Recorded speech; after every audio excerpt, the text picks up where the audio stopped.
Hello there. I am the king.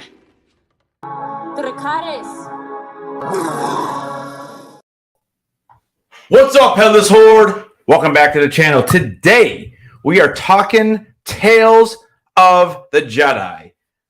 Best Star Wars since at least Rogue One, in my opinion. I got a couple sweet-ass special guests for you today. We're going to be breaking down each and every episode. And yes, I took a page out of Ryan Milky's book, and I made you guys a 71-slide slideshow. You're welcome. That's what I do. All right, my first guest, you guys know him. Ryan Milky. What is up? What's going on, man? What is good? What is good? I'm good. I'm chilling. It's all good. You got a special package today, so I'm looking forward to that video. Yep. And yeah, so I just got done watching the episodes again for the second time, and I know you were viewing some of them as well. So we are ready to rock this. Yeah.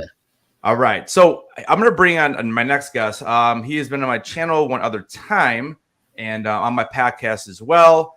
I met this gentleman at ICCCCon in Nashville, Tennessee, and he's a wrestler. He's a voice actor. He is a podcaster, obviously. I know you hear me. Yes, that is his podcast. This is Flynn Hendrix. What is up, man? Man, I think you forgot one thing. You forgot to say guy who feels like he's back in college with a 71-slide PowerPoint. That's right. Let's go. Thanks for having me. How you doing? Man, I'm good. I am good. I'm out here. I'm actually getting to film this outside, so this is nice. Get a nice cool breeze and get to have some fun. Yeah, Nashville. What is it, about 90, 95 right now? Or man, thankfully we're past all that now. It's actually in the low 60s, so I'm in heaven right now. Damn, dude! Like tomorrow's supposed to be like 70 in Cleveland. It's nuts over here. Woo. I know. I'm in Scotland and it's 46. Oh man, can I come over there? Well, if you're over there, it would be like around what 3 a.m., 2 a.m., something like that. Just coming up to 2 a.m. Yeah, 2 a.m. Jesus. My man's a trooper. That's early for me. What's up, chat? We have Christina Payne in the house. What's going on? Fidel, what's going on, buddy? How you doing, man? My boy Fidel. I am going with him to San Diego Comic-Con. We are pumped. Nice. White Shadow, what's up, man? I haven't seen you in a while, dude. How you doing? Let's see. Everybody else in the chat, make sure you guys are asking questions. 61 in San Diego. That's what he's telling us. That's the dream. That's the dream. All right. I'm going to try to get you guys out of here in an hour. But 71 slides is a lot. So let's get to this thing. All right, here we go. We'll start with episode 1. And then I think after each breakdown of each episode, maybe we can give out a grade 1 through 10. Have a little fun with this. And yeah, here we go. All right, Tales of the Jedi. And I got this my little emoji, or not my emoji. What is this little I call this little animation? Ryan made for me. Look at that thing flipping around. Very nice. All right, fellas. Episode 1, Life and Death. So just to give a quick little backstory on what this series is about. Obviously, we're going deep into spoilers here. We're going to talk about some theories. So if you haven't seen the episodes and you plan on watching them, if you care about spoilers, you may want to duck out. We don't want you to leave, but we also don't want to spoil anything for you. But basically, this series is mostly about two main characters. It is about Dooku, and it's also about Ahsoka Tano. And it's cool because they throw in a bunch of the older characters that we have come to know and love. So to me, it's a really good series. Did you guys want to give off like your first overall impression of the series? We'll start with you, Flynn, if you like. Oh man, I absolutely love this. Like, it was so cool to actually get more Dooku-centric material, and then just the fact too, like, that they were able to get Liam Neeson to come back for it. You know, like capitalizing on him being an Obi-Wan and having him provide the voice. And we actually get to see his reaction to the end of The Phantom Menace and what goes on there. Like, it's so awesome that you get to see these pivotal moments in these character stories that weren't shown on screen and really weren't even addressed in the books. And like, it just gives you more meaning and more understanding and more fleshing out of the characters. I dig that. Yeah, it was like I said. To me, it was the best Star Wars since Rogue One. I mean, I enjoyed Force Awakens when it first came out. I did enjoy Rogue One, but everything else since this doesn't. I mean, Mandalorian is very good too. Don't get me wrong, but this hits all the feels, and it just pumps me up. Well, we'll talk more about that later. But Ryan, you want to give your first impression? So coming into it, I had no idea what it was going to be. I just knew. I was literally riding the House of the Dragon ride. I came off that, and it was like, right, what's next? And then everyone was talking about this Tales of the Jedi thing. I've seen Mandalorian. I've seen the one that was recently just come out with I've seen Obi-Wan. I've seen Boba Fett. I've watched these things, but I've never really enjoyed them as much as the massive fandom of Star Wars has. I've never been in that deep, But And then you throw at me animation. Now, if you know me well, I don't really do much animation stuff. So then I'm already going into this with some skepticism, probably, to be fair. But hey, we'll get into it through the night. But overall, it's brilliant. I loved it. All right. So like I said, the first episode is called Life and Death. And what we start off here with first is we get to see the birth of Ahsoka. This was awesome. I didn't really know this is where they were going. They were kind of running around the village in the beginning. But so this was great. Any thoughts on the birth of Ahsoka? Did you expect to see this? It was very surprising for me. I did not expect it to go that far back into her story, but seeing her family, seeing the village, and then seeing when they realize that she's force sensitive and she's special, like that was a really cool moment to see. Mm-hmm. I was introduced to her in the one of the shows that was out recently, where she was quite an older actress.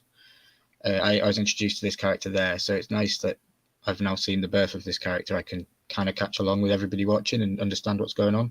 I don't have to know loads of lore and stuff. Yeah, that's what's cool about it.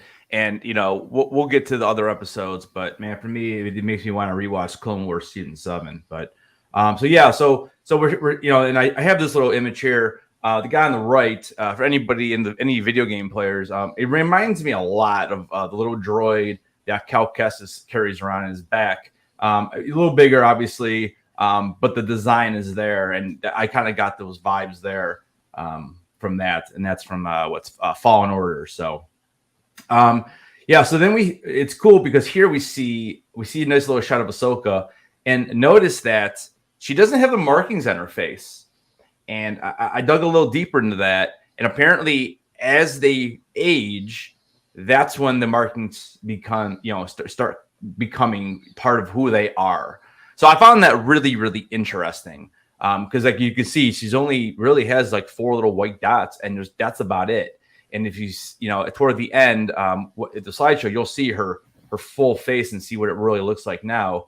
About 20, 30 years later or wherever it might be in the timeline. I believe this is 36 years for the Battle of Yavin. So if for your nerds out there, that would be so she would be 36 years old when we're introduced to Luke Skywalker is basically what that is. So cool. Yeah, so a Mandalorian, we're talking like she's probably early 40s is what I gauge from that. And then the planet we're on is it's called Togruya, and I'm sorry, that's not the planet. That's their clan. So Ahsoka is like that's what she's called, Togruya, and so basically in this clan, once a child turns 1, so we saw the birth. So this is now like a year later. So what happens is the mother actually is going to take her child hunting. And she basically is going to talk to her about how precious life is, how it should be honored. And then she also teaches her about death. And I thought that was really interesting, that such a young age, obviously. What did you guys think about like how the story was structured, moving this forward? For me, it was just understanding what was going on. I thought it was teaching her like life and death, and teaching her to be okay with it, and just that it's part of life, that it's part of their way of upbringing stuff, to be one with nature and one with the animals. That's the way I took it, as somebody that was going in basically blind. And I kind of agree with that too. It reminded me of like some of the stuff like you would see about different cultures on a National Geographic, for example, where you see like how these kids grow up in these villages and these countries and these other cultures that may be foreign to us, but it gives you more of an explanation of their foundation and where they grew up and just how it plays into the character development down the road too. I thought it was very fascinating because I wasn't expecting it. So it was all a nice surprise for me. Mm-hmm. Yeah, it definitely was a different way. Like, I was not expecting the way this episode went. I'm like, oh, okay, this is a lot different than I thought. But it makes a lot of sense when you get to the end of the episode, Hey, White Shadow, thanks for showing up, man. Yeah, appreciate it. Leave me a comment tomorrow when you rewatch it and let me know what you thought about the entire series. And Fidel, it's 36 PBY, right? All right, so yeah. Now here, I just have this image here. So in Rebels, in the other cartoon, we want to call it, show that Ryan did not watch. So these little guys here, they remind me of the little the Loth cats. So I kept thinking of these like Loth dogs, maybe. I don't know. I mean, they're kind of cute. I'll probably take a couple of these guys. I thought that was these guys were really cute here. So, all right. So here we have the little lesson on life and death. So they're kind of walking through the forest, and then we eventually see the mother kill like whatever their deer type species would be. And the one comment she makes here is that she tells Ahsoka, again, only being 1 year old, but she tells her, we're only going to take what we need. And I thought that was pretty deep. But then the weird thing is like, well, she ends up just taking the whole darn thing anyways. So I was kind of like, well, all right, I guess we need the whole thing. So what did you guys think about the whole hunting scene and before we get to the attack or whatever? What did you guys think about all that? Kind of just what I recently just said in the last bit. It was just going with the flow of showing us how different they are, as how they have an upbringing, and how it just showed to me that these people and this tribe of people, or this species, it was showing me something different in the Star Wars world. I hadn't seen this yet. It was like, this is a different kind of species and family, and I don't know, it was different. It wasn't lightsabers, and it wasn't weird looking aliens. It was quite cute. And I pretty much agree with every single word of that, because it was different from what we normally see. And it was a nice change of pace, and again, very unexpected. And I think that's why I liked it so much. Yeah, and Fidel says it kind of reminds him of Avatar. Yeah, and I agree. Just the way they were kind of running through the forest, and then they started hitting those flowers and stuff. And I thought that was a little weird too, right? Like she's talking about how they're supposed to respect all living things, and here she is hitting flowers. I'm like, well, bro, aren't those live too? I mean, I thought it was a little bit strange that scene, but I don't know. So next we have our saber-tooth tiger, lion / jaguar thing, and the saber-tooth here. So it's a nice little battle scene. The mom's obviously protecting Ahsoka, and she's giving her all. And what we end up seeing is that the villagers hear several different gunshots in a row, so they start all gathering up and come rushing to their help or whatever. And eventually, what happens is the saber-tooth ends up taking Ahsoka, and it's kind of adorable picture here. Now it's funny, like why would he not eat him though, or not eat her, I should say? Like I was thinking, like, okay, why would you not eat her? Like you're just taking her back, and then he's just like almost like keeping her as a pet. So Ryan, why do you think the saber-tooth didn't eat her right there and then? I mean, it's one gulp, right? So I didn't know anything about the character, like I said. So I genuinely just thought it was maybe something to do with the markings. Maybe it recognized it as maybe like one of its cubs or something. Okay. I don't know. Flynn, you have anything different? Why do you think he just didn't eat her? Well, honestly, in my mind, I kind of went back to like an old episode of South Park from like 1998 or 1999, where there was an episode of a bear kidnapping the kids to take it to a birthday party for its cub. Okay. But that has nothing to do with Star Wars. But Hey, but you know what? You're right though. I mean, we didn't see any cubs or anything, but like, it's small enough. Right. And I it's think an animal, it kind of furthers that thing that they talked about, which again, not everybody likes The Last Jedi, but that whole sentiment that the Force surrounds and binds us. It's like the creature might have picked up on how strong the Force was in her and how special she was. Yes, and it's funny you say that because here's the next scene. Using the Force for the first time. Love the scene. It's a little dark in my image, but it was so nice to see it on the big TV. Like, it just looked beautiful to me. I think this is my third favorite scene of the entire all 6 episodes. So I have like a top 3 scenes I like. This for me is like my third third favorite. And then after that, we get to see her riding on it, and this right here for me went right back to Rebels when Ezra comes running down on that on the Lothcat, and so that's what I got here. The one thing I want to ask you guys, this is the first picture with a little blue marking. So what do you think the blue marking meant when the older clan member marked her and her mother? What do you think that meant? Because I wasn't sure on this. I had no idea.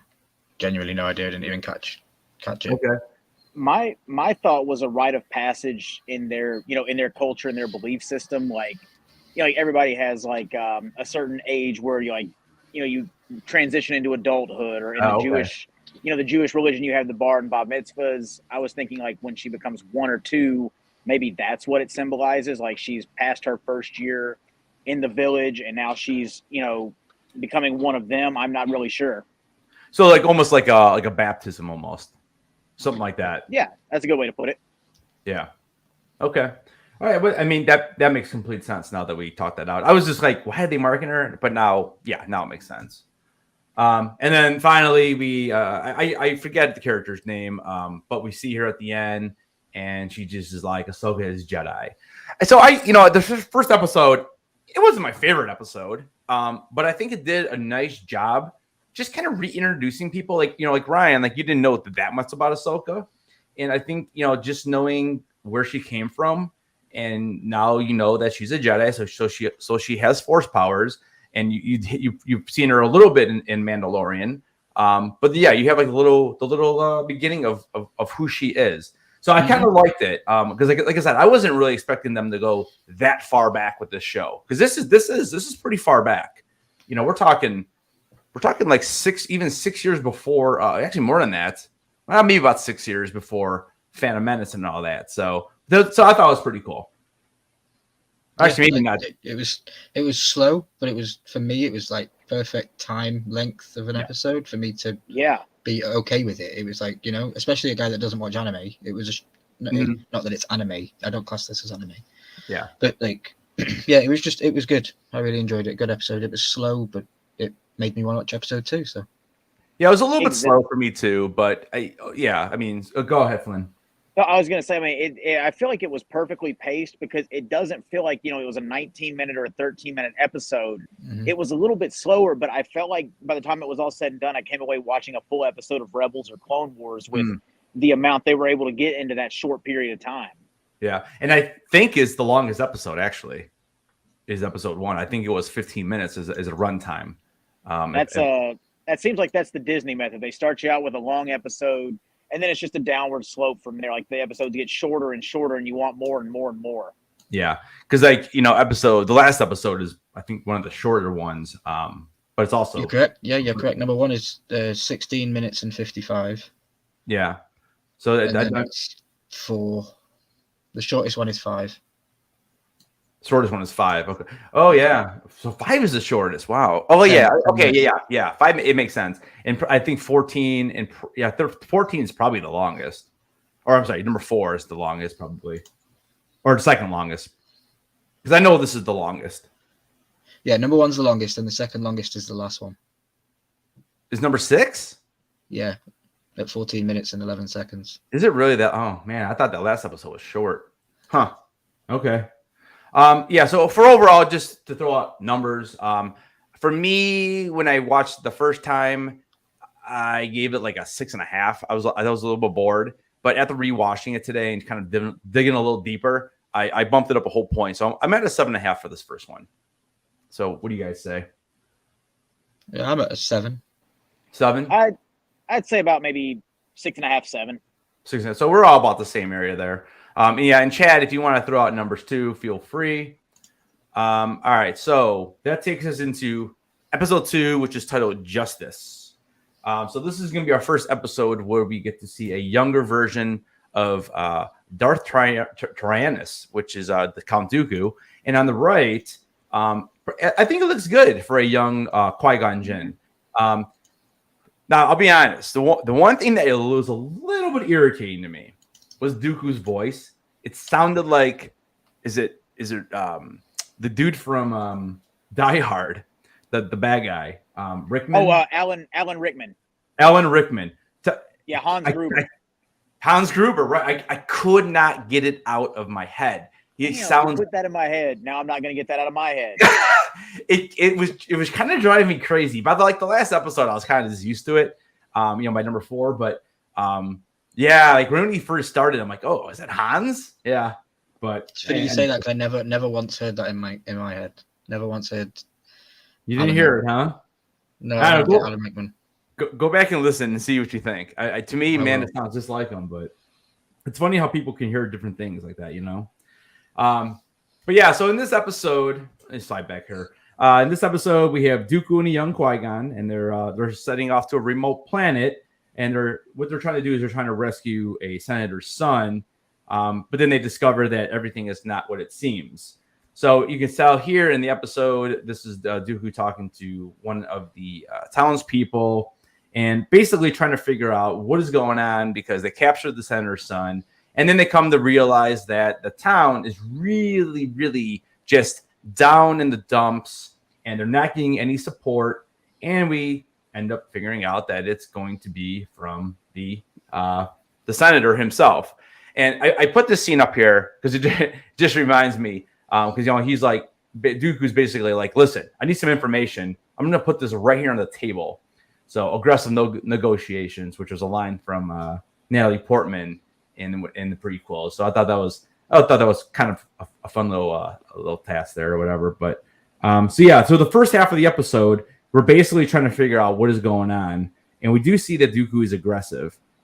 So your first thoughts on Dooku, remembering him from Attack of the Clones and the little bit that he's in Revenge of the Sith. What do you guys think about the younger version? Go ahead, Flynn. Oh, I think for me, it really just fleshed out the character that for a lot of people ended up feeling like a throwaway character before the Clone Wars came about.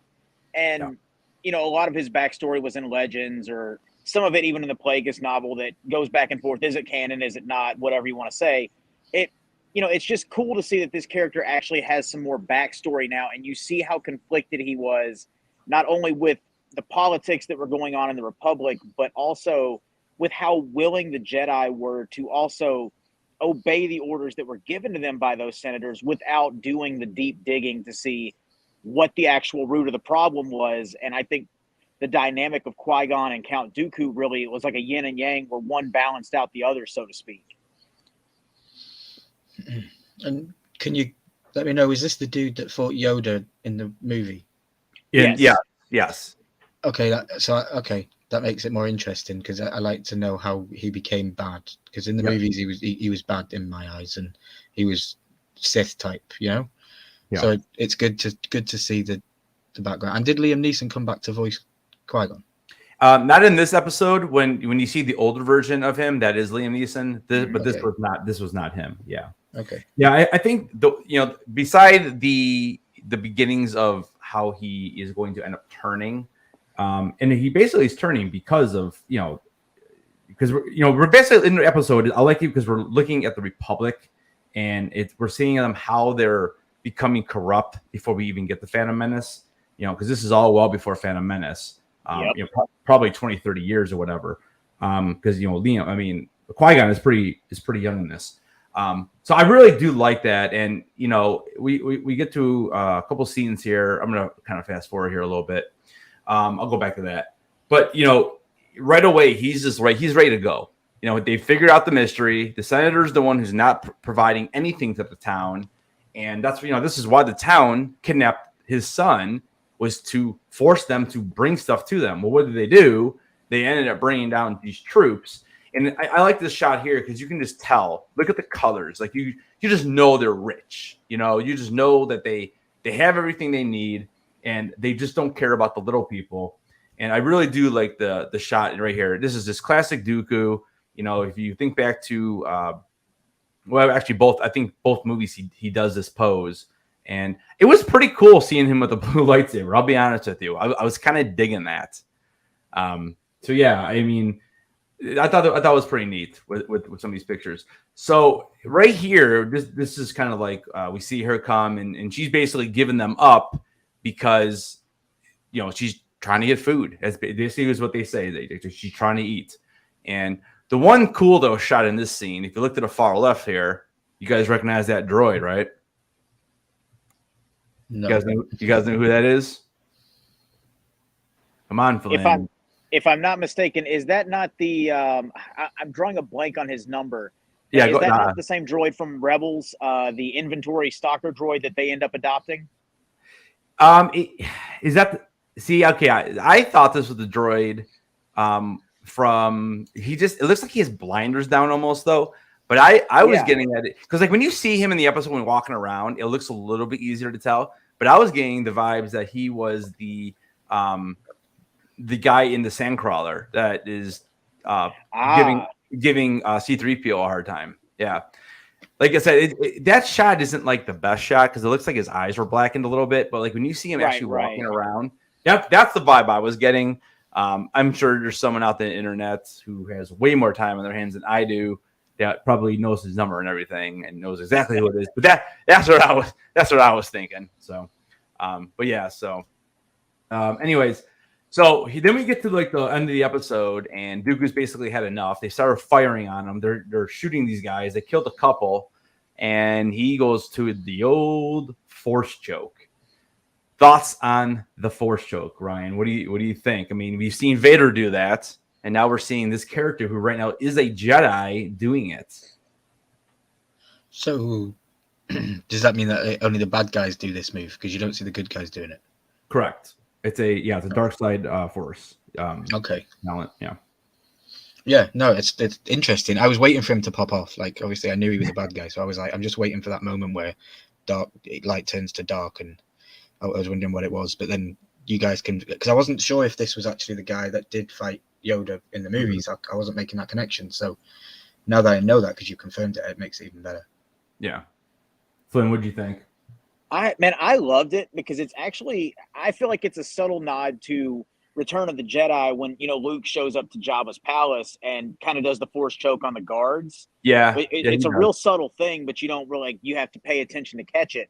Yeah. But more than anything, like, I'm a big reader of the books and everything. Like, and if you read Master and Apprentice, which is about Qui-Gon and Obi-Wan, Qui-Gon references this time period where Dooku was constantly struggling with his anger and his emotions. And there was one time, too, he kind of channeled the dark side to save Qui-Gon's life and ended up using Force lightning on an opponent. So it's kind of cool to see him walking that line of his emotions and, you know, I guess losing, showing that he's human and not like this perfect being that the Jedi are held up to be. And he has emotions, he has struggles, and he's not perfect like they're held out to be in that light. Yeah, that's a good way to look at it. Because like, you know, obviously he talks a little bit in the episode about you know, how he does, or is that, it might be the next episode when he's talking to Mace Windu, but he does mention that like he doesn't like to follow the rules of the Jedi or even the Republic. And I think it's the next episode he mentioned that kind of stuff. So yeah, this was really cool because I just, you know, like you said, it's almost like taking a character. I think Ryan said it, taking a character that we didn't really know that much about, and he was, like you said, like it's almost like a throwaway character. Especially that's exactly what it seemed like in Revenge of the Sith. Yeah, and to give more backstory like this, so yeah, it was pretty cool. And then I do like this part because this shows, you know, Qui-Gon is such a good guy. He's just such a he doesn't really care about like being the master or being on the council. He's there to follow the code, to do his duty, and I mean, hands on. Dude, listen, you got to calm down. This is not the Jedi way. So I really, really like this scene too, with Qui-Gon trying to stop him from striking down the senator, because that's basically what he's going to do. So in these scenes, was Dooku Qui-Gon's teacher? Yes, Dooku. Yeah, so Dooku is the master, and the apprentice or the Padawan would be, not the apprentice, I guess, because apprentice is the dark side word. The Padawan right now would be Qui-Gon. So yeah. Okay. Yeah. Okay. And then this was fantastic because this is said in the prequels, and so we hear Dooku go to Qui-Gon, "You are a much wiser man than I am, Qui-Gon," and Qui-Gon Jinn, and then he goes, "Yeah, thanks to your teachings." And it's funny because we hear Obi-Wan and Qui-Gon exchange it the other way in Phantom Menace. So I thought that was pretty cool and nice way to end the episode. So this episode, I gave this one about the same score, about a 7.5, 8, somewhere in that range. What do you guys think about this one compared to the first? So I'm going to go 7.58 because it was better. It was getting better. So my score should reflect that as I'm going, probably. Yep. I'd say about an 8 as well. Okay. So we're all right about the same score there then. Yeah, I mean, it was better than the first episode. Yeah. So yeah, I guess if I gave a 7.5, I'd give this one an 8. So all right, cool. All right, moving on. Episode 3 is Choices, and we get a reintroduction to Mace Windu, and you can see here that we have clearly jumped some time because now we have a bearded Dooku. So we're assuming we've jumped 5-10 years, wherever it might be. So they're trying to show that he's aging through these episodes. And what they're doing here is that they are going to they're basically going to try to figure out when old Jedi or not an old Jedi, but like one of the Jedi name was, I believe it was Key Tree. I believe that's how you pronounced it. Was killed. So they are going to try to figure out what happened with this. And this is another really nice episode because it's really focusing on how the Senate is so corrupt and how it's becoming even more corrupt, by the time we get to Phantom Menace. So I thought that was kind of cool to like continue that whole corruptness of the Senate through this episode. This little exchange here, we kind of see that Mace is very outspoken. He's all about following the rules. I mean, he may be more about following the rules than Qui-Gon. Like he says it several different times in several different ways. Dooku is obviously not, and Mace wants to take all the information that they found and take it right to the Senate. And Dooku's like, we still haven't really solved this thing. And so Dooku wins that part of the conversation. So they kind of continue to try to figure out what is going on. So what did you guys think about being able to see Mace and Dooku together in scenes? Because we really, beside a little bit of that little scene in Attack of the Clones, we never really get to see them together. So I thought that was pretty cool to see these two characters. What did you think, Flynn? I think the biggest thing for me is it was cool to kind of see Mace Windu as the not so rough around the edges, stern Jedi Master, but still kind of like the guy that's a little more by the books, and a little bit more eager, I guess is probably the way to say it. But he reminded me more of Anakin to an extent, but maybe not as hot-headed and emotional. Nice. You're talking about Mace Windu, right? Yeah. Yeah. Ryan, do you have any thoughts? I'm just glad to see Mace because obviously I know he went through that window in the movie that I watched, and I've always thought that he survived it, and I know this is before that happened, obviously, right. But maybe I don't know. You guys are Star Wars fans. Would you like to see him be alive and have a show? Flynn, what do you think? I think it would be cool. I mean, for God's sake, like the internet was like begging for Obi-Wan, and look what that made happen. So I mean, there's a possibility, and Samuel Jackson's even said he's on board. I would absolutely love to see that happen, especially in like a Mandalorian setting or even an Andor. We've got like the perfect time frame to do it. Yeah, to get back on track, just like he was really cool in the scenes, and I don't know, I maybe felt a little disconnect from the movies to this because I didn't get the vibe in the movies that he was so stern on rules. Like maybe that was just a Samuel Jackson kind of love that I have for him, than more so the character. But I didn't get that vibe in the movies that he was so stern on rules. Right, and it's actually not really talked about in the movies either. But I believe it's in episode 2. He's actually the head of the Jedi Council. Like that's not even really talked about unless you read the books. Right. So like it's a huge change because at this point he's not even on the council. Yeah, this is like I said, this is probably. I mean, how many years do you think this is before Phantom Menace? I mean, this has got to be at least. I'd say around 5 to 8, maybe 5 to 10. You think it's that? No. Yeah, okay, 5 to 8, 5 to. Yeah, I was thinking like around 10, because he's still not great at all, and you mean, think about how he looks, and I know that's what trips me out about it too is like how dark Dooku's hair and beard still is. I know it's a cartoon, but yeah, it's just hard to picture that so much changes in that 10 years. Like he's not already starting to gray out a little bit before that. But like I said, it's a cartoon, so right. That's right. Yeah, exactly right. So they head down and they're trying to figure out what happened to the Jedi here. And what happens is they figure it out, and that they were killed by the people that they trust, which were these soldiers here. And then the guy in the front here, after the lightsaber gets ignited again, he basically gives up, and he's like, "Listen, all these guys did it." And this guy gets shot in the back. I think he died, didn't he? He got shot in the back. Yeah, he died. And then this basically results in. Well, here we'll go up. We'll go forward. So they take care of this situation. Basically, they figured out what happened. They go back. They bring the body. And I thought this was a pretty neat scene right here. So that light that went through the casket. I mean, I'm thinking that he was cremated. I mean, were you guys thinking the same thing here, or what did you think the light was? Because this is what I got out of it. Like a giant lightsaber. Yeah, that just kind of disintegrated the body, I guess. I mean, I don't know what else it would have been. See, I didn't even think that they would be cremated in the temple. Like I know they did it for Qui-Gon, they did it for Vader, but for some reason I thought it was just a light that came through, like signifying that a Jedi Knight or a Jedi Master had been laid to rest there. That would make sense that it was cremated if it's going straight through. Yeah, because it was going. You could tell it was going straight through. I'm like, well, how could the light have gone through the whole casket? Like with the body in there, and so that's what I was thinking. I was trying to do a little research on this. I didn't really find much, but like that's kind of what I was thinking. So I don't know.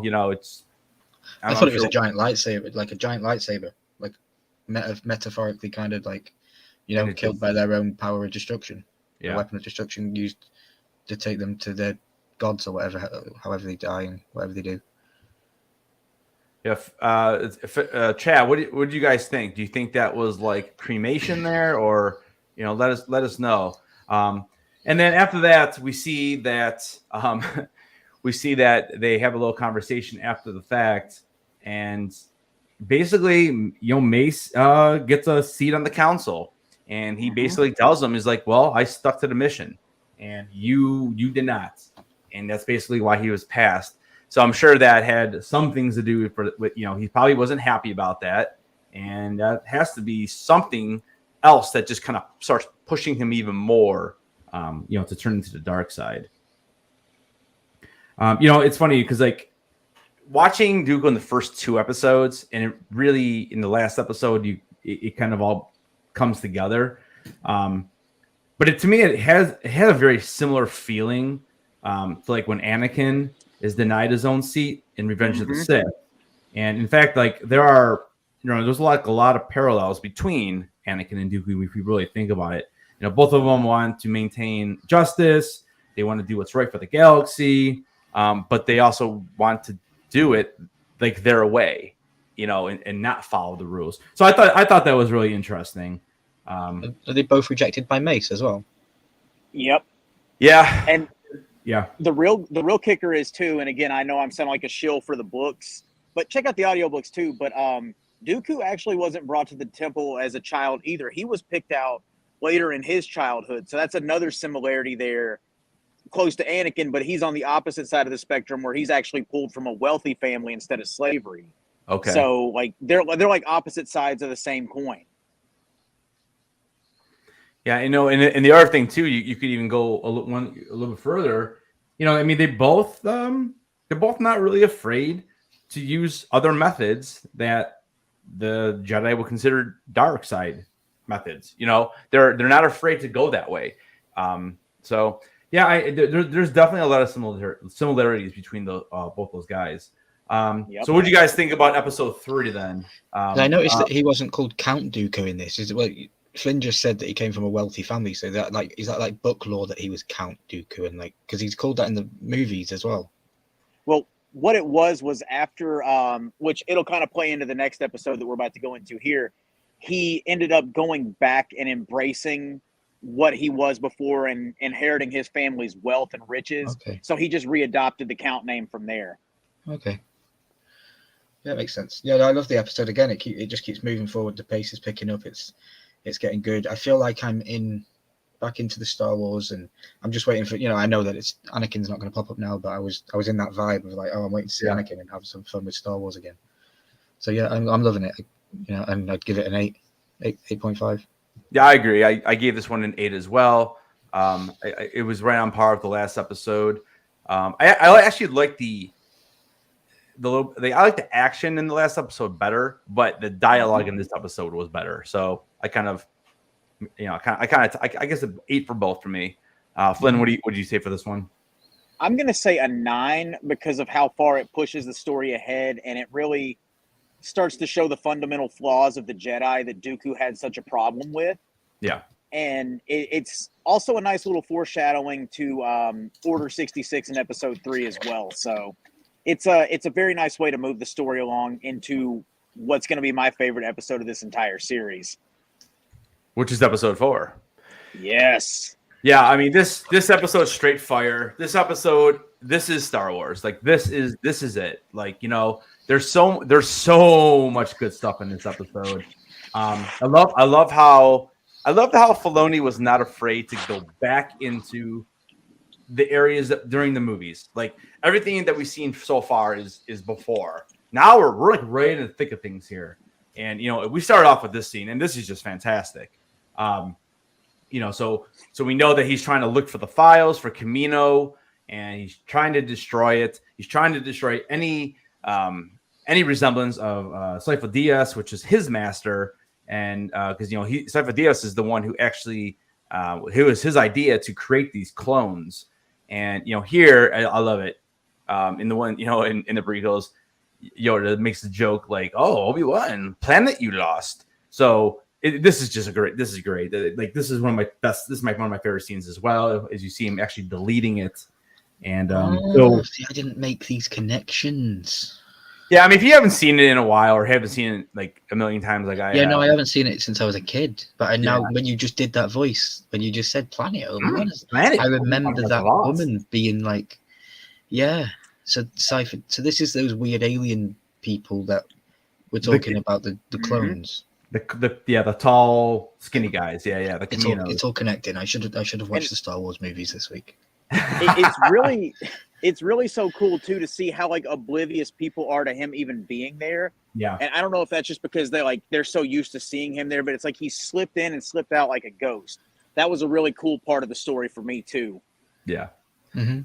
Yeah, I should have put. I just thought of it. I like how embarrassing. Why can I didn't put that in there? Gotta go back and redo my slideshow. All right, so here we have Jocasta Nu making a little appearance, and Jocasta Nu is the librarian, and she's briefly in the movies as well. And you can see that she is sitting here talking to Dooku, and Dooku's wondering like what's all the commotion about.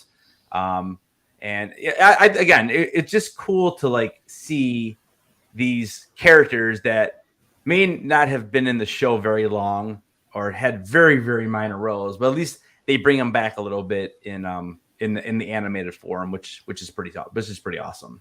Yeah, I got vibes. So the guys on the table were like from that Mos Eisley scene in the bar. Yep. Some of those aliens. Because Yes. that's always the very stuff you nice see on the comparison. internet, you know.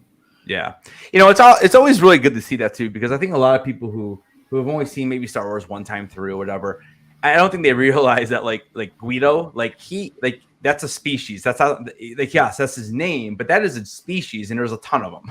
I think in same thing with like Hammerhead and all those other guys. But yeah, so it's always pretty cool for them to throw it in. And that is like, I have not been the biggest fan of Andor, but Andor is doing a really nice job throwing in some different species here and there, because that's the one thing that I feel like the Star Wars universe has lost since Disney took over. Like, where are the species? Like, where are the different aliens? Like, it just, you don't see them. Like, they're background here and there, but like, there's no main guy, or at least no side character. So at least Andor's doing some of that. Yeah, I feel like they only wait for the movies to do that. Like, they do the BB-8 and then they make toys and make it mass produce things to sell, don't they? So like Babu Oh, Frick of and all course. that, yeah. Yep. But you can't forget too, while Andor's giving us all this backstory and these creatures, it also gave us probably the best tagline in the entire series of "I'm a tourist." Like, that's not Star Wars, but it's awesome and it's hilarious at the same time. That was a pretty good line. All right, so here I just had a little close up of Dooku. You can see he's got a little wrinkles now in his forehead. He's got little lines under his eyes, so we know that he's now about 10 years away from when we actually see him Attack of the Clones. And so I just put that little picture there, and he is talking to Qui-Gon, and then look at this. We have a yaddle spotting. How much did you love this? Like, I mean, yaddle is like in Phantom Menace for all of like 6 seconds. Freeze frame. What'd you say? Oh, you got a freeze frame to see her. Yeah, you got to. Yeah, literally not. Yeah, I don't even know why I said 6 seconds. Like 2 seconds, and so it was really, really awesome to see Yaddle make a return, and it was also awesome to have obviously Liam Neeson come back and voice Qui-Gon for a couple lines. So I thought that was pretty cool. And I think too, they really did like a nice little nod of respect to Tom Kane that did the voice for the animated Yoda, who, thanks to a stroke, can't even voice act anymore. So they didn't try to replace him either. They just left Yoda silent. And I thought that was a nice little nod there too, to also show the differences between his verbiage and how Yaddle ended up speaking too. So it kind of served like two purposes there. Yeah, I thought it was interesting too, because she does not speak, in reverse or whatever. So I thought that was kind of cool. And do you guys know who voiced her in this? Yes, I do. Yes, I do. I haven't got a clue. Flynn, tell them. Well, if you've been watching any of the new Jurassic World movies, you might know her. But no, it was Bryce Dallas Howard, Ron Howard's daughter. Yep. Huh. And she's directed episodes of like Mandalorian and stuff. So that was pretty cool. Yeah. I noticed it right away. That was pretty neat. So what's the law with Yaddle? Is that Yoda's wife? Are they together, or is it just same species? It's same species. There's really not much known. But I know Flynn might have some theories that we'll talk about. Because I'm going with, we've just seen a baby with the same thing. So is that not, he's grown? Yeah, we'll get to that theory at the very end, and you'll have to fight me off a cliff to change my mind on this one. Okay. Yeah, we'll do some theories at the very end of all the episodes, and so here, this is my second favorite scene of the entire series. I absolutely love how Yaddle is walking into the light, and you see Dooku walking down into the dark. Absolutely loved this scene. Loved it. I want to make it like my background on my computer or something. But fantastic scene. See, that's such a cool part about having somebody like Dave Filoni that is in charge of this stuff, because he's such a fan that he's making these scenes that mirror and acknowledge these scenes that happen in the movies, like Obi-Wan and Anakin saying goodbye for the last time before their fight, where one's in the light, one's in the dark. Like, there's all these subtle nods to the films to just make it like poetry on screen. Right. Exactly right. You know me for my wide angle shots. I say it all the time. And this kind of animation, I don't know. I didn't know you could do this well with animated stuff. It kind of removes me from feeling like I'm watching a cartoon sometimes. And it is. Like I mean, I'm in a movie world.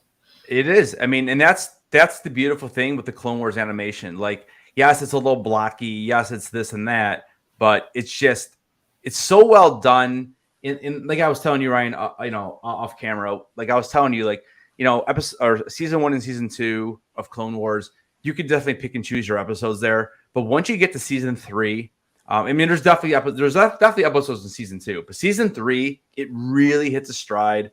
In season 7, man, it is fantastic. The last 8 episodes in season 7, I don't even know. It's so darn plenty good. of time. I've got plenty of time Chef's to kiss. return, so I'll watch it. Welcome in. Is it? I'm trying to see. Is it Quizquants? Quizquants. Cute. Welcome aboard, man. Q sequence. Yeah, that's a tough one. Double Q's in there. Q sequence. So the one scene I didn't put in here, which I did like, I must have, it was just, there were so many slides.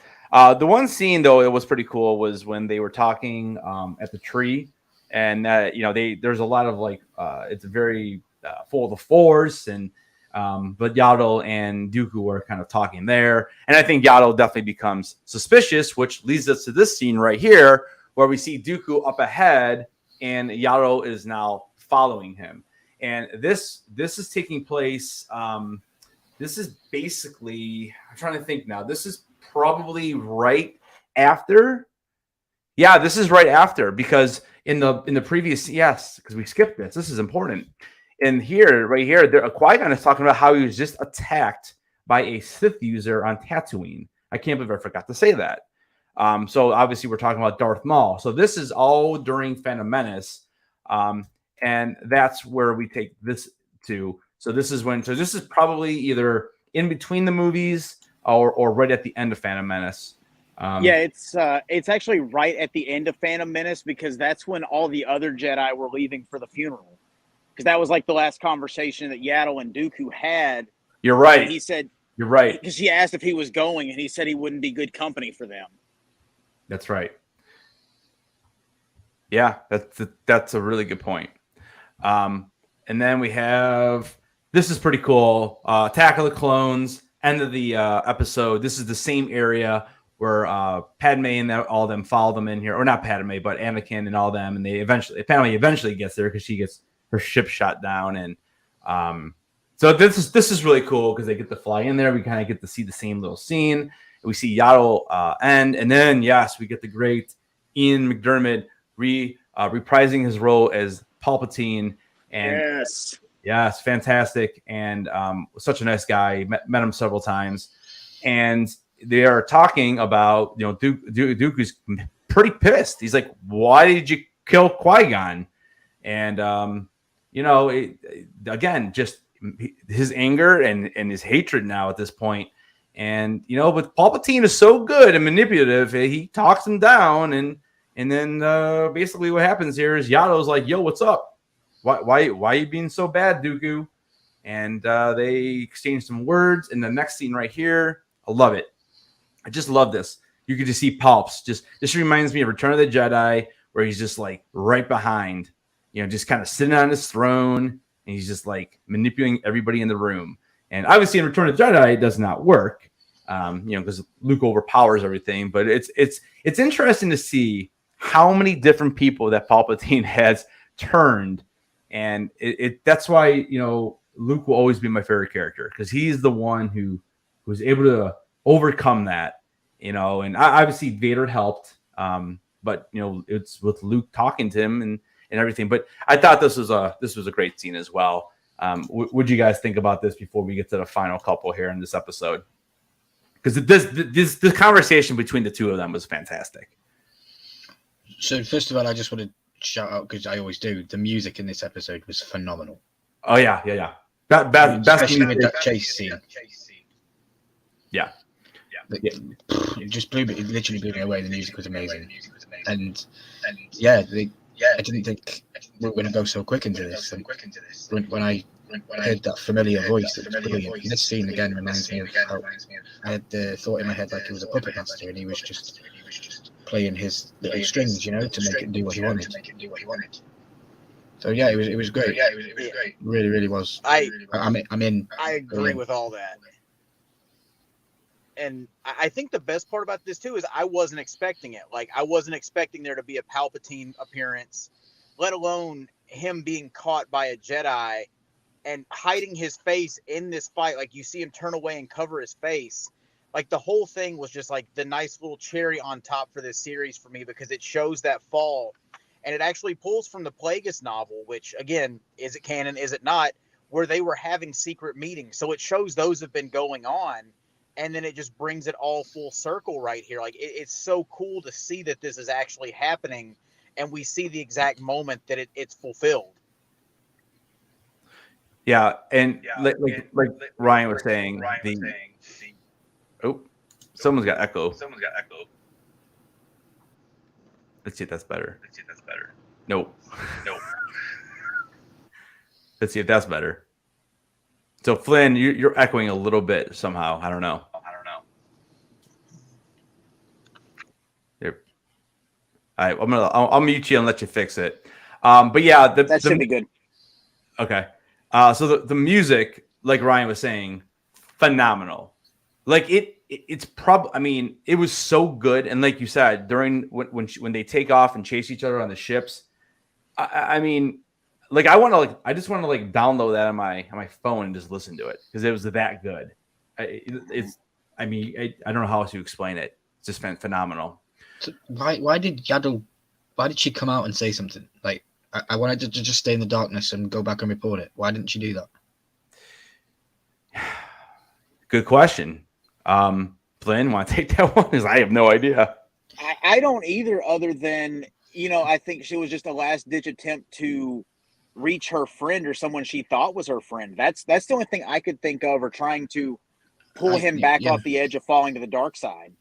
I was thinking about it, and I earlier in the episode, she talks about maybe coming down from the council. She came down from a council seat, so maybe she didn't trust the council to tell them with this information. I'm not sure. That's the way I read it. And that's the biggest thing, again, that ties in with episode 3, is that it points out the flaws of the Jedi, because they didn't fully believe Qui-Gon when he said he encountered, a Sith on Tatooine. I think they said they were trying to be cautious and not stir alarm, but you could see that everybody was very skeptical of it as well. Right. So they sent him to find out more information instead of just sending more of them to confront the issue, and probably nipping the whole thing in the bud right there. Yeah. Mm-hmm. Yeah, and so I also took it as when Yaddle came in and she said she did step down. Maybe I just didn't hear this correctly, but I was kind of thinking she wanted him to take her spot. Yeah. Or was I way off on that? Because that's kind of what I was thinking. I think that's what was implied, because, or either that, or it was showing that he had an ally that was somebody else was aware of the flaws that he was mentioning and the things that he was dealing with, because she noticed the same problem. So it was either trying to find an ally or offering him her seat. Right. And then let's see here. Because we're at an hour, so I don't want to keep people too long here. But we have the next slide here. So they get into a little fight, and then Dooku closes that big gear or big door or whatever you want to call it onto her, and this is pretty cool. Like, you just see her using the Force, saving her life, and then she basically comes out and just kind of drops and falls, and tries one more last time to kind of convince Dooku. And at this point, Sidious has so much, power over him, and he kills Yaddle. So now we know why she was never in Attack of the Clones or Revenge of the Sith. So unfortunately, Yaddle's story ends there, but she did have a couple cool, really good scenes and some good dialogue. So, what do you guys think? That we all gave that a 10, right? I mean, that by far the best episode. Yeah, I mean, I literally just want anytime I watch Phantom Menace now, I'm probably gonna go watch this first before I go to Attack of the Clones. Like, this for me is a guaranteed watch now in between. Just like those last 8 episodes of Clone Wars in season 7. Like, for me, that I watched, I'll watch those and then this right after Attack of the Clones. Like, for me, it's almost like a movie now. Like, I would love to somehow put all that together and make a video of it. So I can watch it and piece it all together. I love how you master super fans make it so hard for us new people to watch a complete proper story. It's like you have to go here and then watch this animated thing, then go watch this thing, and then read this book, and then and then play this video game. Yeah, and then play a video game, and that fills in a little bit. Yeah. But that to me, man, that is, I just don't understand why we can't get movies like this. I just don't understand it. It's so frustrating because I love this series so much. And again, like I do love Mandalorian. Like Mandalorian is very good. I was personally a little disappointed with Kenobi. I personally am disappointed with Andor. Bad Batch is okay. Like I don't love it. I'm hoping season 2 is better.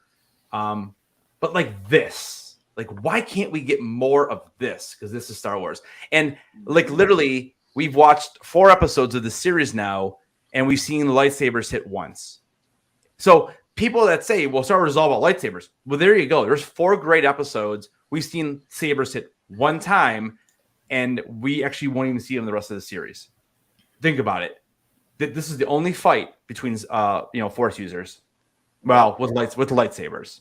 So that's my 2 cents on that. All right, we are heading over to episode 5. Now this episode for me was really good too. And again, Ryan, this is why, like, when you watch you got to watch Clone Wars. Like, you got to watch the end of that, at least the end of the series. I mean, if you don't want to sit there and do all those cartoons, whatever, at least look at the episodes, because this is so good the way this is structured. And did I? I'm not going to rush any of it, dude. To be honest, you know how long I've got to wait for the one show I'm waiting for, so I've got plenty of time to watch the stuff that and catch up. Episode 5 is not called the Sith Lord, though. I must have forgot to change it. I wish it was. I know, right? 4 was the Sith Lord. I did forgot to type it in. So I don't remember. We could probably do a quick web search while I continue here, but let us know. But here we have Ahsoka training, and this is just a great shot. We have Anakin and we have Obi-Wan, and they're just kind of watching her. And this is kind of like when she first becomes his Padawan, and this is probably I mean, this has got to be after the Clone Wars movie, because she's a lot younger in the Clone Wars movie, I think. So for me, I think this would probably be after the movie and sometime in between, somewhere in the series. But this is a great scene. What she's doing, if you can't tell, she's fighting one of the little remote droids that Luke is practicing against, but she's got like 4 or 5 of them around her or something like that. And then eventually what happens is she defeats that pretty easily. And then there's some type of light, what is it? Like a light force type thing that comes down. Like a barrier, like a light barrier comes down. So she can't get out of the circle. And then again, she defeats those pretty easily. So then what Anakin decides to do is take her to not go against robots and go against humans. And we get to see Captain Rex again. Captain Rex. This is now, since I got my Headless and that Stark Funko Pop, this is now my next grail that I will be after. I don't know when I'm going to get it, but this will be my next grail that I try to pick up, because this is the one I don't have from New York Comic Con. What did you guys think about, or how'd you feel about like seeing Captain Rex again? It was, I know he was in here just for a little bit, but he's such a great character. I don't know. Ryan, what do you think? I didn't know who he was. Come on, you know who Captain Rex? Well, I guess you wouldn't, right? If you didn't watch Clone Wars. Yeah, that's true. Yeah, you would not know. You would not know. So Ryan, you are kicked off the island now because you don't even know who Captain Rex is. All right, Flynn, tell me, how did you feel about seeing Captain Rex? I loved it. And then on top of that, too, I love that we get more of a story for the end of the Clone Wars, which I won't spoil for him just yet. Yep. But on top of that, too, I also love the dynamic of them, again, kind of like hiding things behind Obi-Wan and the Council's back and doing this training that is far more intense than what they're doing, but actually preparing her for real life situations or real animated situations that she'll experience in the Clone Wars and that will help save her life. Like, it's so cool to see that kind of secretive relationship still going behind the scenes and playing out into this right here that ends up saving somebody's life. Yeah, it was so great to see him back. I mean, D. Bradley Baker, I was fortunate enough to meet him. Oh yeah, you met him too, right? Oh yeah, and I was a student of his at one point. Like, that guy is the GOAT. Yeah, he's such a nice guy. I mean, my gosh. just amazing. If you ever have a chance to meet him, highly recommend. He spends time with his fans, and just a really, really nice guy. So then basically what they're doing here is they have the clones, and they're all kind of surrounding Ahsoka like the the training droid things were. And basically, man, they knocked her out several times, 6, 7 times, I think it was. And, each time she's down for like 45 minutes to an hour. And at one point, it was I think it was Anakin. I mean, it might have been Rex too. I can't remember now, but one of them go up to him and be like, "But that one you got it pretty quick from," because like the first one they're like, "Well, you were out for an hour," because they're hitting her with stuns. Think Princess Leia in The New Hope if you want, but they keep doing it over and over and over and over again. You can see Anakin and Rex are kind of standing in the back above her head in that picture, and they're just kind of watching her, and she's over and over again. And then finally, Anakin kind of walks up to help her and picks up her lightsaber, and kind of gives her almost like a little prep talk. But she still ends up getting hit a few more times after that. And then the next scene here, this is just an iconic picture of me for me with Ahsoka. It's just a classic pose. She now busts out both lightsabers, ready to roll. I think she actually gets knocked out one more time after this scene. But eventually then she does pass the training and go through that. So what did you think about the little montage of the training? Obviously, Flynn, we know where it's leading. Ryan, you didn't really know. You're just thinking they're training, but there's definitely, it leads somewhere. So what did you think about the whole little montage? And when did you know that that's what they were trying to do? I just knew it was badass. I was watching it. I was like, this is really cool. There's some action and getting to see her develop as a character on screen and as a character within herself as well, with her own skills and stuff. And then, I don't know, I wasn't sure with the connection with her and Anakin. I don't know, is that explained in the movies at all? Yeah, so what happens is in the Clone Wars movie, which honestly, it's not very good. You don't really need to watch it. Just know that Anakin, during the second and third movie, he picks up a Padawan, and that was Ahsoka. Oh, okay. Yeah. Oh, wow. And unfortunately, we don't see her on screen in either of those movies, which sucks. But thankfully, we got this. But they have filled it. They filled in a lot with Clone Wars. They really have, especially the last season. Even this a little bit. They fill in because I don't want to spoil it for Ryan though, but she's off the show for some time, and there's a reason why. But I don't want to say much more than that. But so Flynn, did you know what they were doing here when they went to the stun and they started shooting her a bunch of times? Did you know what they were doing? I kind of I picked up on it, and then I picked up on something the second time through, and again I'm a huge nerd for Star Wars, probably more than the average person. My wife probably hates me for it. Anyway, there was something, again, that goes back to the books, which is why I highly recommend reading them, that talked about why the Jedi did not feel the clones turning on them. And that's because the clones had no feelings. So the nod to that this training was doing, of showing that you have to trust your instincts and trust the Force to another level to survive this training or survive this encounter, just shows how smart of a tactician and how brilliant Anakin actually was as a master, not being a traditional Jedi at the same time. Right. Yeah. And I just loved it. And I love how she failed so many times. There's another character in the sequel trilogies that maybe she could have failed once or twice. That would have been nice. But that's a whole other episode of this, right? Right. And it humanizes them. It makes the characters more relatable. Exactly. And then I just absolutely love this scene. He goes, "Let's hope that training paid off." Obviously, knowing where it was going. So that was just great for me. And then finally, we got. I need to go watch Clone Wars season 7 now after watching this, because it was that good. So episode 5. What do you guys think on this one? Flynn, would you give it?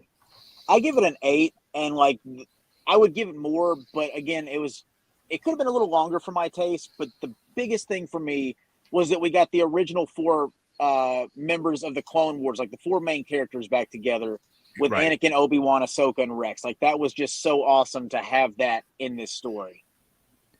Yeah. That was definitely the best part. I mean, it's even just seeing Matt Latner come back for that small little role, and I don't know if I assume that was James doing Obi-Wan too. So I mean, I know he wasn't in it quite too much, but yeah, it was fun to do that. I would give it like a solid probably 8.5 for me. It was one of my favorite episodes. So for me, I like episodes 4, 5, and 6 better than I like 1, 2, and 3. Even though it's hard to say it like that because it's 2 storylines split. But overall, as episodes, I did like this one. Ryan, what did you think about this one? Yeah, it's up there with the 2 and 3. So yeah, it's going to be an 8. 8. Okay. All right. So that takes us to the final episode, and then after that, we'll do a quick little round of theories since I know we're over that 5 hour. was called Practice Makes Perfect, by the way. What did you say? 5 was called Practice Makes Perfect. Thank you. And it was the shortest episode of the lot as well, at 10 minutes long. Yeah, it was. I knew that was short. All right, so we go to episode 6, which is titled Resolve. So this episode, we actually start at the end of Revenge of the Sith with Padme's funeral. So we see that, and then we get to see a Bail Organa, which is cool, Jimmy Smits, and he spots Ahsoka in the crowd, which obviously he's not in the movie because Ahsoka was not even thought of yet, at least as far as we know. But this is a really neat scene. Like it's shot beautifully. I mean, not shot beautifully. It's created beautifully. But I just love the look of this. And there's another shot too that I was trying to capture, and it didn't look as good as this one, but it's like more like you see more people around her, and you barely see her. But I thought this was pretty cool. And then what ends up happening is that she starts walking out, and I just thought this was a really powerful line here. Bail Organa goes, and there's nothing you could have done for either of them, talking about Padme or helping Anakin stay on the light side. And then, she just basically says, well, she was my friend. And it's so powerful because you saw the relationship between Padme and Ahsoka in the Clone Wars. And it's sad, I really wish that we could have seen her in live action more, in those prequels. It would have been so much a different dynamic, I guess. I don't know. I'm thankful for what we got, but man, oh man, it would have been pretty cool to have her in at least those last 2 episodes. So up to this point, how do you guys feel about this episode so far?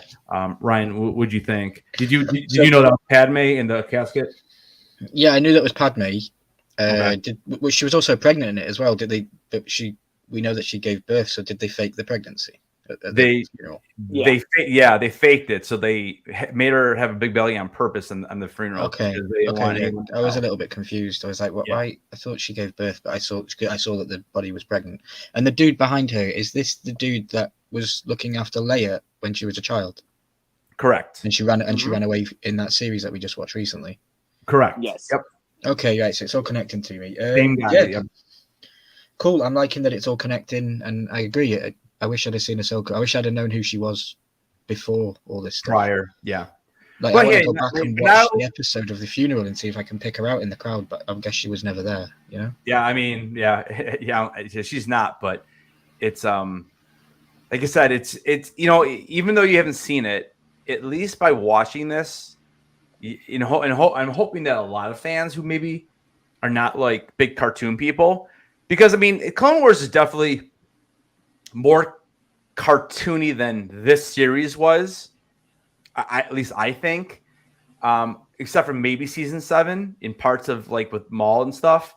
But it's old, right? The animation grew up with the time, so I understand. Yeah, that's true. But like even like just it can get a little goofy, I think sometimes. I mean, I still am a huge Rebels fan. I actually like Rebels overall as a show better than Clone Wars, and I know a lot of people disagree with me on that. I liked having the new characters and kind of take, starting with them from square one and just kind of going through. And I'm so excited for Ahsoka. Like I'm probably more excited for Ahsoka than I am for Mando 3. Like I just hope they kill it. And if Dave Filoni's doing it, hopefully he will kill it. So Flynn, what'd you think about the first part of this episode? I love it because again, it starts showing how the seeds were planted for Ahsoka to become that undercover agent for Bail later on, like we see in Rebels when she's Fulcrum. Yeah. It's really cool, and then it's nice to see that she was able to, get off the planet at the end of Clone Wars and get to this and not be caught at the same time. It was all just like nice little storytelling and tying it all together. I agree. I just love how they fill in these little gaps. That's like the best part, and again, not to hound them, like I don't want to be negative, but like going back to Kenobi, like it made things more confusing than helped. Like where this is just filling in gaps, it makes sense, it's helping the story. Where for me, for Kenobi, it just made things more confusing. I don't know. That's just the way I feel about it. I mean, again, that's a conversation for a different stream, but anyways. So time passes a little bit, and we find out that Ahsoka goes to this remote world here. And I just took this little picture, the little droid on the left, and in the episode, you can see him kind of walking around. Just reminds me of an ATST. I thought it was kind of funny, but this one's picking up friggin' bales of hay or whatever, and not shooting down Ewoks and all that kind of stuff. But so I thought that was kind of neat. But it kind of shows what they're trying to do. They're like farmers, and they're just doing their jobs. And eventually, we get to see Ahsoka, and she ends up using her force powers. Probably didn't mean to, but she was trying to save someone's life, and so she kind of gets seen doing this by the person who she saved, and then that kind of leads us over to the next part where she knows that she saved her, and she heads over and she calls her Ashla. Did you guys notice Ashla? Yes. Now, yes, do you know the backstory on this? Because I'm a nerd and I got it all. Yes, I think you and I are both on the same page. Okay, so I'll say what I believe it, like what I believe this is all about, and then if you have anything to add, feel free. Mm-hmm. Here's what it is. Ashla is one of the moons that revolve around Tython. So if you don't know what Tython is the planet in Mandalorian where the Dark Troopers come to get Grogu. So Grogu's up on the thing trying to connect with the Force, and that's probably how Luke is communicated with or whatever, and that's what they take him. So Ashla is the light side moon of that planet. There's another moon. The other moon is called Balgan, and that is like your dark side moon. So because if you remember in Mandalorian, they're going to Tython because that's where all of the Jedi go. So back, I don't know how many years ago this is or whatever, the dates I don't know, but there are spaceships. I believe there's 8, and these were called, I believe it's pronounced Thoyor. And what they basically did is these spaceships traveled around the galaxy, and they picked up living beings who were Force sensitive, and they populated Tython with them. So what would happen is any of the Force users who seem to be leaning more toward the dark side, more on the heavy side, they were sent to Bogan, which is the dark side planet. What they would have to do up there is they would have to meditate about Ashla. And the reason why they didn't go to Ashla is because they couldn't go there because they were too much on the dark side. And then Ashla was the opposite, because some Jedi were just way too much into the light. So the opposite would happen. They would be sent to Ashla, and then they would have to meditate about Bogan. So that is kind of what the story is. So it's pretty cool that they brought that into this a little bit, and basically had Ahsoka kind of rename her name Ashla. So Flynn, did I forget anything? Do you have anything to add? The only other things I would throw in is there was a reference of that exact same story that you mentioned in Rebels with the Bendu when he was talking to Kanan. With the mother, with the father, the daughter, yep, and the son, And then on top of that too, the name Ashla was originally what they were going to use for Ahsoka before they ended up going with Ahsoka. Oh, okay. See, that I did not know. That was one. I think it's in like a behind the art of like it's either behind the art of the Clone Wars or behind the art of Rebels or something like that. But that was the name that Dave Filoni and George Lucas were originally going back and forth on for Ahsoka before they landed on Ahsoka. Because I think George had started referencing Ashla back when he was creating this universe and trying to expand the backstory of it. That is awesome. I didn't even know that. And that's why you never miss my streams, because you find out all kinds of crazy information. See, now, if only this paid off for me in real life. I know, right? Only if I can make a real living doing that. One day, damn it. So, Ryan, you got so much knowledge in your head. You can't fit any more House of the Dragon up there now. Now you guys got to be Star Wars. I genuinely thought it was because her actress's name is Ashley Eckstein. Oh, I mean, that's a good reason to think. That's a good reason. I didn't even think of that. Yeah. You're right. Okay, that's genuinely what I heard. I heard Ashley. I didn't hear Ashla. So I don't know. Yeah, that's funny. That's funny. Okay, that's funny. So we'll find out. We'll have to somehow have to figure out exactly why. Then that's 3 good theories, though. Huh? Interesting. Very good. All right. So here we see that they're talking about how the next day they have to take this hay and take it to the next town. So just the 2 girls are going, and I don't have a picture of the brother, but the other lady has a brother, and Ahsoka's asking, was he coming too? And she's like, no, we're okay because we have a Jedi. And Ahsoka's like, I would not say that too loud. She's like, we keep that in the down low. And, so we come back after the delivery and all that, and you can see that the whole town or whole camp, whatever you want to call it, is on fire. And it's not because they are awesome and elite. It's literally on fire because of this guy, the 6th brother. Now, here's an Inquisitor, man. Like, where was this guy in Kenobi? You know what I'm saying? Right, right. Like what? Like, why are we getting like Herman Munster? Where is this? Where is this guy? Like, I don't understand. Like, this is who we should have been. Like, Reva? Come on, man. Look at this guy. Should you tell me this dude is the same people as Reva? Yes. So what was it? What? Why wasn't he in it then? I don't know. And there are others, I think, that, or maybe he's the only one that hasn't been shown. But I mean, like, because there's 2 in the video games. There's the ones from Rebels that we saw in here. Then the 4th sister that was there for like 3 seconds. Right. But this guy looks the most menacing out of all of them. Like, it's so cool to finally see him in live action. Yeah. I thought it was General Grievous. That robot dude that walks around in Star Wars. I thought it was him.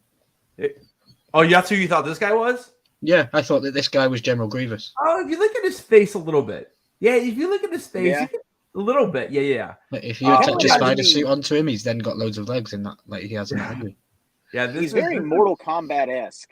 He is. He does. Dude, he looks like if you go back to, you're talking about the Plagueis novel, like he looks a little bit like that with the hood on. Like, it's kind of cool. Yeah. Like, I don't know, man. I need a Funko Pop of this dude because this is a badass character right here. And I hope we can get a little backstory with him. Maybe, maybe. Go ahead. Go read the E.K. Johnston novel Ahsoka that came out in like 2017, 2018, because that's where he's introduced, and this fight actually takes place in those books, and even laid the seeds for the Siege of Mandalore too. So like he's in that book, and that was the first mention of him. So like 6-7 years later, we finally get to see him on screen. So that was a nice little addition. So does this happen in the book? Yeah, it does. And it shows how she gets the white. This is how she gets the white kyber crystals. So she kills him the same way in the book. Yep. Dude, that's awesome. So and then she heals the kyber crystals somehow. Yeah. Wow, that's cool. I like that. What book is it? Is this Ahsoka? Yeah, it's Ahsoka. It's the E.K. Johnston novel. She's the one that's been doing all the Queens, like about Padme, that trilogy of books, and then she's very close with Ashley Eckstein too. So I wouldn't be surprised if she was giving them full creative permission to take what she's written and turn it into this. Okay, well that's pretty cool. I'm glad they're trying to link like some of these books. Man, the book writers are so good. Like I just, I love books. Like how, like honestly, like you know, like how is there not been a Plagueis movie? Like I just what is I okay, I don't want to get in a tantrum about. Don't get me down that rabbit hole. I know, man. That's we're gonna have to dive deep into Disney in one of these episodes because yes, I got so much to say. Anyways, so it says always a traitor. So this is the brother. So he's obviously a worm, and he's called him while they were gone, and I wish he died, but he didn't. And here's my favorite scene of the series. I mean, this is amazing. So cool. It is. I mean, and I was like, oh, Ahsoka, where's your lightsabers at? And I was kind of like, oh man, how are you not gonna have your two like green or blue or white, whatever color you got right now? Like, why are they not out? But man, oh man, when he just charges at her with that dual-bladed spitting saber, and she's just like, yo, I'm gonna just take that from you. It was so good. I'm gonna be honest with you right now. It took me like 10 minutes to get the screenshot because it's so fast. Oh man, good job. I kept missing it. It was blurry. I kept doing it, and but yeah, I was able to get that. And then the next slide, yeah, he got Ned Stark. Yep. Oh, actually, I take that back because I forgot that's how it happened. In the book, she actually she causes his lightsaber to explode, and that's how she kills him. So they changed it a little bit. Yeah. I kind of like this better. I'll be honest. This is sweet. Yeah, same here. Yeah. So she chops his head, and his head like melts or something. Like I don't even know what happened there, but yeah, that was awesome. And so I got two or three left. So I saw the ship coming. I'm like, wait a minute, are they? And you see the next scene, like they're piling all these people from the town in. I'm like, wait a minute, this is like right before A New Hope. So I'm pretty sure they just sent all these people to their death. Because like when I saw that ship come in, I'm like, wait a minute, that looks familiar. So I thought that was kind of funny. And then I just put this in here in case you were wondering how they knew, because she did get the transporter from him earlier in the episode. And they kind of say their byes. And she basically is like, yes, I am ready to come back into the fight. I mean, at this point, Rebels has to take place now at some point, because you're telling me she's getting the white sabers, and that's when she shows up in Rebels, correct? Yep.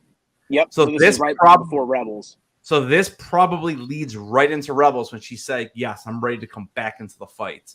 And then that takes us to Rebels. And again, Ryan, I don't want to ruin anything for you. I don't know how much you know about it, where she's been, but I'll let you go watch that, because Rebels is fantastic too.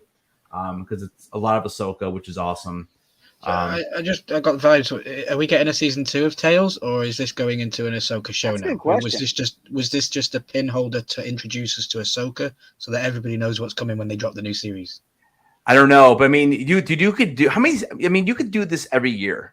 But if they do it every year, could I request, if anyone listens, could they do light side, dark side, light side, dark side? Like, give us Tales of the Sith next year, and then Tales of the Jedi season 2. Yeah, because I mean, technically, Dooku was a Jedi, and we're just showing his downfall. So yeah, I mean, that would be pretty sweet, dude. I'd like Tales of the Sith, and they could follow. Do you think you give me? Yeah, Bane, Revan. Bane, yep. Oh, dude, Revan. Again, how has there never been a Revan movie? Like, what is going on? All right, that's another stream. I'm not gonna walk on a tangent. All right, what time? We have what at 1:30 right now. So let's go like rapid fire. What are your theories after watching all 6 of these? Who wants to go first? I'll go ahead and do mine. All right, go ahead, because I know you've been waiting like a week. Yeah, so all I'm going to say is after episode 4, with Palpatine being at the execution of Yaddle, good luck convincing me that he didn't keep her body to start the cloning process, because we all know that was already happening. Right. Good luck convincing me that he didn't use her body to make clones, and that's how we got Grogu. Ooh. Yeah. It definitely makes sense. It definitely makes sense. I mean, I like you said, maybe that's why we had so much Ahsoka in this as well. Because going to Mando 3 and then Ahsoka. I mean, I don't know how much Ahsoka will be in Mando, But I mean, it's all linked together, and I agree with you completely. That's exactly what I was thinking, because they've already shown the cloning process. We've seen it in Mando, and it really just makes sense. And I was trying to think of the time frame, and what is it? So Grogu's apparently 50. I think they said he's around 50 in Mando. So this happened this happened when? This happened. That would have been 10 years before the Clone Wars. How many years? That would have been 10 years, because Phantom Menace was 10 years before the Clone Wars, before Attack of the Clones. Right. And then it's 5 years to Revenge of the Sith, and then it's another 20 to get to A New Hope. So that's 35 right there. And then I think Mando is like 5 or 6 years after Return of the Jedi. And we don't at least 2 years really in there know, too. like how many. We don't really know the years between New Hope and Return. I always assumed there was only a couple. I mean, I don't know though. So like 44, 45, or in that. It fits. You can definitely fit that. It's right about there. So I definitely thought the same thing. I agree with you 100%. Like if they don't go that route, I'll be shocked now. Same here. Because I feel like Dave Filoni is connected to all of it, so he's obviously got something in place. Now I just want to know what it is, and I want to know if we're right. Right. Yeah, it does make a lot of sense. And Yaddle was obviously force sensitive, and it will be funny though. We'll see if Grogu speaks with any kind of back language or anything. But if it's cloned off the Yaddle, shouldn't. So I don't know. I don't know if I want Grogu to grow up right now though. Yeah, So I'm not ready for that. I know, right? So Ryan, any theories you might have after watching? I don't know. So you're telling me that it's impossible for Grogu to be alive right now at the moment of Yaddle's death? I mean, it's possible he is. Because I'm an old romantic, and I think Yoda and Yaddle got it on, and that's how we have Grogu, and that's the secret that will be unveiled, that Yoda is Grogu's father. But I don't know. I'm just an old romantic, and that would be cool. They touched hands, and that's making love for them. Maybe. It had to be in Phantom Menace, right? So we're talking 10 more years. So we're talking like 52, 53, 54, 55, somewhere in that range. So it all fits. I mean, when you say something's 50, it could be anywhere between like 45 and 55, honestly. And a cloned person can still use the Force, right? Can they do that? I don't think we've ever seen it. Because we've seen Snoke was cloned. Snoke was cloned, right? Yeah, Snoke, and then Palpatine in Rise of Skywalker was a clone. He cloned himself, right? Yeah. Okay, so it's possible. So it is possible to use the Force. Okay. Yeah. So and then if you count the Force Unleashed video games. True. I like the theory that it was cloned from Yaddle. That's a good theory. I could get on board with that. Yeah, I don't generally come into this blind, and I'm going out of it with so much more questions and answers that I'll go find. That's Welcome right. to Star Wars. Yeah. That's right. Come over to the dark side. We have cookies. Well, I want to keep my friends that I've made. I don't want to declare what side I'm on right now. I'll get a bit later down the line. All right, guys. Hey, I appreciate both you guys spending an hour and a half with me talking nerd stuff. Of course. Dude, this was a lot of fun, man. Flynn, if you ever want me to be a guest on your podcast, you just reach out. I'm more than willing. Oh, brother, it's coming. It's coming. Yeah, and we'll definitely have to do this again. Maybe we'll let Ryan watch a little Clone Wars first, and maybe we could talk. Maybe we could talk bad about Disney for a little bit or something. I don't know. I need to get some stuff off my chest for that though. I still haven't done it.